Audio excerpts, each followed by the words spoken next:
നമസ്കാരം. മെട്രോ മാറ്റിനിയിലേക്ക് സ്വാഗതം. കുറച്ചു നാളുകൾക്ക് മുൻപായിരുന്നു സീരിയൽ സിനിമാ താരങ്ങളായ ബിജു സോപാനത്തിനും SP ശ്രീകുമാറിനുമെതിരെ ലൈംഗികാതിക്രമത്തിന് കേസെടുത്തത്. പ്രമുഖ നടിയുടെ പരാതിയെ തുടർന്നാണ് കേസ് രജിസ്റ്റർ ചെയ്തത്. കൊച്ചിയിലെ സീരിയൽ ചിത്രീകരണത്തിനിടയിൽ ലൈംഗികാതിക്രമം നടത്തിയെന്നാണ് പരാതി. എറണാകുളം ഇൻഫോ പാർക്ക് പോലീസാണ് കേസെടുത്തിരിക്കുന്നത്. ഫ്ലവേഴ്സിൽ സംപ്രേഷണം ചെയ്യുന്ന സിറ്റ്കോമായ ഉപ്പുമുളകും എന്ന പരിപാടിയിലൂടെയാണ് ബിജു സോപാനവും SP ശ്രീകുമാറും കൂടുതൽ ശ്രദ്ധിക്കപ്പെട്ടു തുടങ്ങിയത്. സീരിയൽ ചിത്രീകരണത്തിനിടെ ലൈംഗിക അതിക്രമം നടന്നു എന്നാണ് പരാതിയിൽ പറയുന്നത്. ഇതിൽ ഒരാൾ ലൈംഗിക അതിക്രമം നടത്തിയെന്നും ഒരാൾ ഭീഷണിപ്പെടുത്തിയെന്നുമാണ് പറയുന്നത്.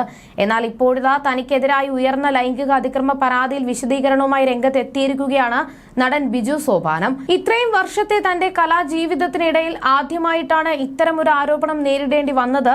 അതോടെ പേടിച്ചുപോയി. ഞാൻ മാത്രമല്ല, എനിക്കൊരു കുടുംബമുണ്ട്. ഭാര്യയും മകളും അമ്മയുമുണ്ട്. ഒരുപാട് സഹോദരിമാരും സ്ത്രീ സുഹൃത്തുക്കളുമുണ്ട്. അവരുടെയൊക്കെ ഇടയിലൊക്കെ നമുക്ക് ഇറങ്ങി നടക്കാൻ പറ്റുമോ? പക്ഷെ പരാതിയിൽ പറയുന്നത് പോലത്തെ ഒരു സംഭവം ഇല്ല എന്നുള്ളത് തന്നെയായിരുന്നു തന്റെ ധൈര്യമെന്നും ബിജു സോപാനം പറയുന്നു. ഒരു യൂട്യൂബ് ചാനലിന് നൽകിയ അഭിമുഖത്തിൽ സംസാരിക്കവെയായിരുന്നു ബിജു സോപാനത്തിന്റെ തുറന്നു പറച്ചിൽ. ഇങ്ങനെ ഒരു സംഭവം ഇല്ലെന്ന് ഞാൻ പറഞ്ഞാൽ ആര് വിശ്വസിക്കും? അവിടെ നമ്മൾ നിയമത്തിന്റെ വഴിക്ക് പോകണം. നിയമവ്യവസ്ഥയിൽ എനിക്ക് വിശ്വാസമുള്ളതുകൊണ്ട് അവർ പറയുന്നത് പോലെ എനിക്ക് നിൽക്കാൻ പറ്റുകയുള്ളൂ. അധികം വായിട്ടലയ്ക്കാതെ എന്താണ് നിയമപരമായി ചെയ്യേണ്ടതെന്ന് നോക്കി അത് കൃത്യമായി ചെയ്യുകയായിരുന്നു. ആ സമയത്ത് സംസാരിക്കേണ്ടതില്ലെന്ന ബുദ്ധിപരമായ നിർദ്ദേശവും ഉണ്ടായിരുന്നു. ഇപ്പോൾ സംസാരിക്കാനുള്ള സമയമായി. പക്ഷേ അതിനും പരിധിയുണ്ട്. ലൈംഗിക അതിക്രമം എന്നുള്ളതാണ് പരാതി. അതിപ്പോൾ എത്രയോ മിനിറ്റോളം സൂക്ഷിച്ചു നോക്കിയാലും കൈ ഓങ്ങിയാലും ലൈംഗിക അതിക്രമം ആണല്ലോ. ലൈംഗിക അതിക്രമത്തോടൊപ്പം തന്നെ അതെല്ലാം വീഡിയോയിൽ പകർത്തി എന്നുള്ളതുമാണ് എനിക്കെതിരായ കേസ്. ഇതൊക്കെ കേട്ട് മിഥുനത്തിൽ ഇന്നസെന്റ് ചേട്ടൻ നിൽക്കുന്നത് പോലെ കൈയും കെട്ടി നിൽക്കാനുള്ള കാരണം ഞാൻ ഒന്നും ചെയ്തിട്ടില്ലെന്ന ധൈര്യത്തിലാണെന്നും അദ്ദേഹം പറയുന്നു. വീഡിയോ പകർത്തിയെന്ന് ആരോപിക്കപ്പെടുന്ന മൊബൈൽ ഫോൺ ഞാൻ ഒളിപ്പിച്ചു വെച്ചിട്ടുണ്ടോ? ഇല്ല. അത് ഞാൻ അന്വേഷണ ഉദ്യോഗസ്ഥർക്ക് കൈമാറി. അവർ അത് കൃത്യമായി പരിശോധിക്കട്ടെ. ഡിലീറ്റ് ചെയ്താലും കണ്ടുപിടിക്കാനുള്ള സാങ്കേതിക വിദ്യയുണ്ട്. ആ റിപ്പോർട്ട് പുറത്തു വരാനുള്ള സമയം എനിക്ക് തരണം. എന്താണ് ഇതിന് പിന്നിലെ കാരണമെന്നൊന്നും അറിയില്ല. എന്റെ കരിയർ നശിപ്പിക്കുന്നത് പോലുള്ള ഒരു ആരോപണമാണ്. ഇത്തരം ഒരു പരാതി കൊടുത്താൽ കുറച്ചു കാലത്തേക്കെങ്കിലും ഞാൻ എന്തൊക്കെ ബുദ്ധിമുട്ട് നേരിടേണ്ടി വരുമെന്ന് അവർക്കറിയാമല്ലോ.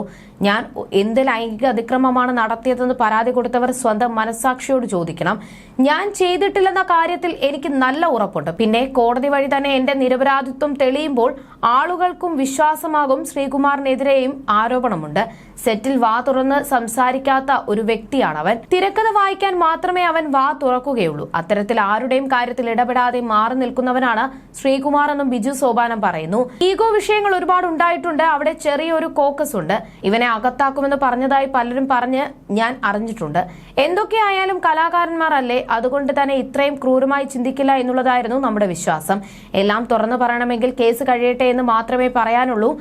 ആരെയും വ്യക്തിപരമായി വിമർശിക്കാനില്ല. ഈ വിഷയത്തിൽ ഒരു തെറ്റും ചെയ്തിട്ടില്ലെന്ന് എനിക്ക് കൃത്യമായ ബോധ്യമുണ്ട്. അത് പ്രേക്ഷകരോട് ഇപ്പം പറഞ്ഞാൽ അവർ വിശ്വസിക്കണമെന്നില്ല. എന്നാൽ കോടതി അവസാനം എന്തു പറയുമെന്ന് നോക്കാം. സീരിയലിലെ മക്കൾക്ക് ഈ കേസൊക്കെ വിഷയമായി.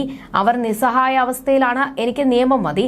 കോടതിയിൽ പോയി ഞാൻ നിരപരാധിത്വം തെളിയിക്കും. മറ്റൊരാൾക്കും ഒന്നും ഇതിൽ ചെയ്യാനില്ല. ഞാൻ അറസ്റ്റ് ഭയന്നിട്ടില്ല. കേസ് വന്നപ്പോൾ ഭയന്നു. കാരണം എനിക്ക് എന്ത് FIR കേസ് വന്നപ്പോൾ ജീവിതത്തെ ബാധിച്ചോ എന്ന് ചോദിച്ചാൽ 27 വർഷമായി അഭിനയിക്കുന്നയാളാണ്. എത്ര പേരുടെ കൂടെ അഭിനയിച്ച ആളാണ് ഞാൻ.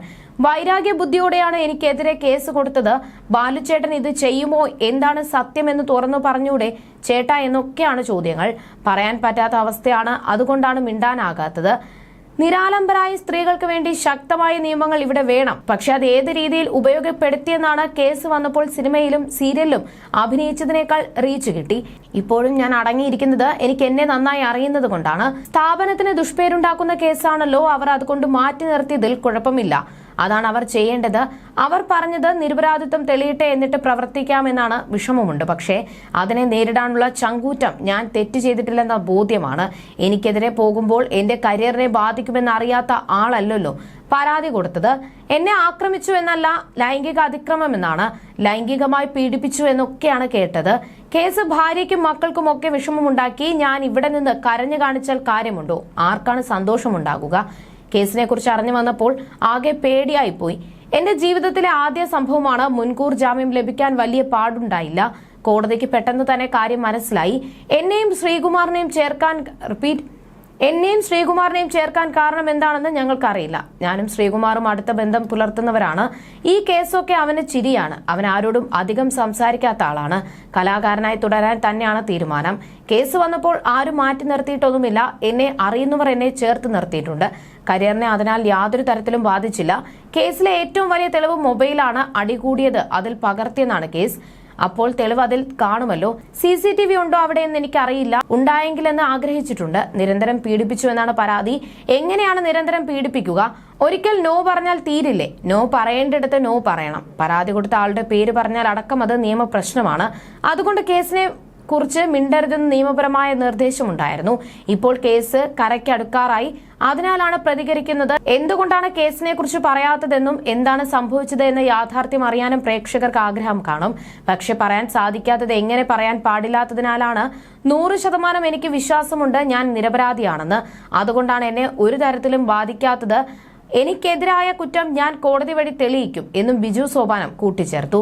കാവാലം നാരായണ പണിക്കർ ആരംഭിച്ച സോപാനം എന്ന നാടക സ്ഥാപനത്തിലൂടെയാണ് ബിജു അരങ്ങിലേക്ക് എത്തുന്നത്. പിന്നീട് മിനിസ്ക്രീനിലൂടെയും സിനിമകളിലൂടെയും ശ്രദ്ധിക്കപ്പെട്ടിട്ടും സോപാനത്തെ ബിജു കൈവിട്ടില്ല. സ്വാഭാവികമായ അഭിനയ ശൈലിയാണ് ബിജുവിനെ വ്യത്യസ്തനാക്കുന്നത്. സുരാജ് വെഞ്ഞാറമൂടിന് ശേഷം സ്വാഭാവികമായ തിരുവനന്തപുരം ഭാഷയെ മിനിസ്ക്രീനിലൂടെ പ്രശസ്തമാക്കിയതിനും ബിജുവിന് പങ്കുണ്ട്. ഉപ്പുമുളകും പരിപാടിയിലൂടെയാണ് ബിജു സോപാനം ശ്രദ്ധേയനായത്. ബിജുവിന്റെ ജീവിതത്തെ ഉപ്പുമുളകിനും മുമ്പും പിമ്പും എന്നു തന്നെ രണ്ടായി വേർതിരിക്കാം. അത്രമാത്രം ബിജു സോപാനം എന്ന നടന്റെ കരിയറിൽ സ്വാധീനം ചെലുത്തിയ കഥാപാത്രമാണ് ഉപ്പുമുളകിലെ ബാലു. ഇപ്പോൾ നിരവധി സിനിമകളിലും ബിജു സോപാനം അഭിനയിക്കുന്നുണ്ട്. ചാനൽ ഷോകളിലൂടെയും മിനിസ്ക്രീൻ പരമ്പരകളിലൂടെയുമായിരുന്നു SP ശ്രീകുമാറിന്റെ വരവെങ്കിലും മെമ്മറീസ് എന്ന ഒറ്റ ചിത്രത്തിലൂടെ ശ്രീകുമാറിനെ പ്രേക്ഷകർ തിരിച്ചറിഞ്ഞു. പിന്നീട് അങ്ങോട്ട് സൂപ്പർ സ്റ്റാറുകൾക്കൊപ്പം മുഴുനീള കഥാപാത്രങ്ങളെ അവതരിപ്പിച്ച് ബിഗ് സ്ക്രീനിലെ താരമായി. കലാഭവൻ മണിക്ക് ശേഷം ചിരിയിലൂടെ മലയാളികളുടെ മനസ്സ് കീഴടക്കിയ നടനാണ് SP ശ്രീകുമാർ. ഉപ്പുമുളകും സീരിയലിലും മറിമായം സീരിയലിലുമാണ് ശ്രീകുമാറിന് ആരാധകരെ നേടിക്കൊടുത്തത്. സിനിമാ സീരിയൽ താരം സ്നേഹ ശ്രീകുമാറാണ് ഭാര്യ. സ്നേഹയും ശ്രീകുമാറിനെ പോലെ തന്നെ അഭിനയത്തിൽ സജീവമാണ്. യൂട്യൂബ് ചാനലുമായും നടി സജീവമാണ്. അടുത്തിടെയായിരുന്നു ഇരുവരുടെയും 5ാം വിവാഹ വാർഷികം. 2019 ഇരുവരും വിവാഹിതരാകുന്നത്. തൃപ്പൂണിത്തുറ പൂർണ്ണത്ര ഈശ ക്ഷേത്രത്തിൽ വെച്ചായിരുന്നു വിവാഹം.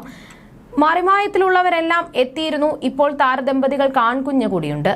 You're watching me on metromatney.com. on metromatney.com.